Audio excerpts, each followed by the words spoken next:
Let's go to the Wednesday Wrangle now, and I'm joined by Liz Storer from GT Media and Justin Smith, broadcaster and columnist from the wonderful city of Melbourne. Let's start with you, Justin. Let you have first crack at Christine Holgate. Is she a victim of the gender wars? Yeah, I think I've got to say, when I heard the gender war stuff, I thought that was a little bit of a stretch. But then again, I'm not her, and she's clearly been through a hell of a time. Personally, whatever you think about her, she has been through a hell of a time. But I think pulling it just didn't, to me, it doesn't feel like a gender thing. To me, it feels it's all a bit cowardly for me. This is what's making me a bit sick. She's been I'm sick of these people. She's been a really easy target from politicians. And I'm talking about both sides, raised by Labor, raised by Greens. And then we had the coward-in-chief, Scott Morrison, stand up and go after her. They just love an easy target. They don't go after, they don't go after tough things that might be politically sensitive for them. She's a highly but they paid do chief go after someone like her, who's made an obvious error in handing out Cartier watches and not been apologetic about it.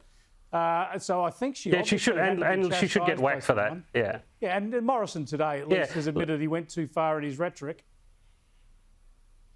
Yeah, he did, and I think he's pulled up short of an apology, and that's for him to sort out. But the language that was used at the time, I think, was way over the top. And as I said, it's cowardly. It's going after an easy target. She did the wrong thing.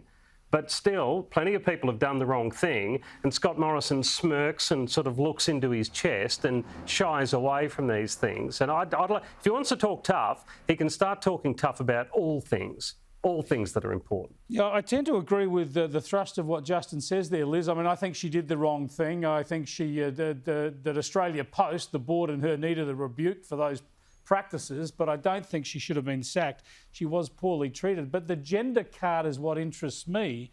It's a bit of a worry when you pull the gender card. When, you paid a couple of $1 million to run a major organisation, you're supposed to be able to roll with a few punches.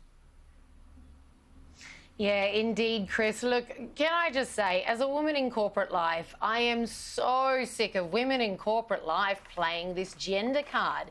And Holgate's actually done her case a real disservice in bringing this into the case, as it were, because she actually does have a pretty good case as things stand. I think something that the Australian people haven't been told enough is the fact that these four executives had pulled off a major deal, saving Australia Post millions of dollars, which means they were saving us, the Australian taxpayer, millions of dollars. She wanted to say thanks. She could have given them $150,000 cash bonuses each. Instead, she actually spent a paltry sum on these watches comparatively. Now, I've got to say, it does make me wonder, Chris, if the timing wasn't the undoing of Holgate here. If this had happened in another year, if it weren't 2020, if it wasn't the year of the China virus, if it wasn't the year where millions of Aussies were under extreme financial pressure and great uncertainty,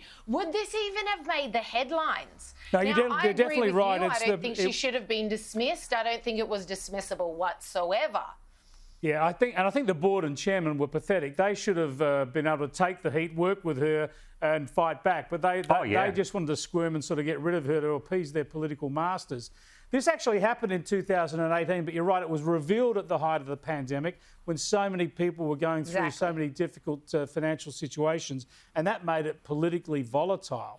But I just want to show you a clip from the hearing yesterday. And I'll hear from you again in a second, Justin. But I just want to show you this. Yeah, no problem. This is from a female Labor MP. This is Labor Senator for Victoria, Kimberley Kitching. She's addressing the chairman, who was sort of pushing back about opposition questioning when this first arose. And I think she makes a very strong point. Here's Kimberley Kitching. So what I would like to know, I don't know whether you've realised this, and it would seem to me that some others at Australia Post might not have realised it, but you are funded by the taxpayer. So asking any questions about any expenditure that's the way it goes. Taxpayers have an absolute right to know what you're spending. Because Australia Post really takes no risk. It takes no risk because if something dire happens, you can come back and get some money out of consolidated revenue. That's what being a taxpayer-funded organisation means. So when you say there was total overreaction from the Parliament, I think that you misunderstand the role of the entity. She's spot on, isn't she, Justin? She's a woman and she's from Labor and she's explaining our right to know what they're doing with that money.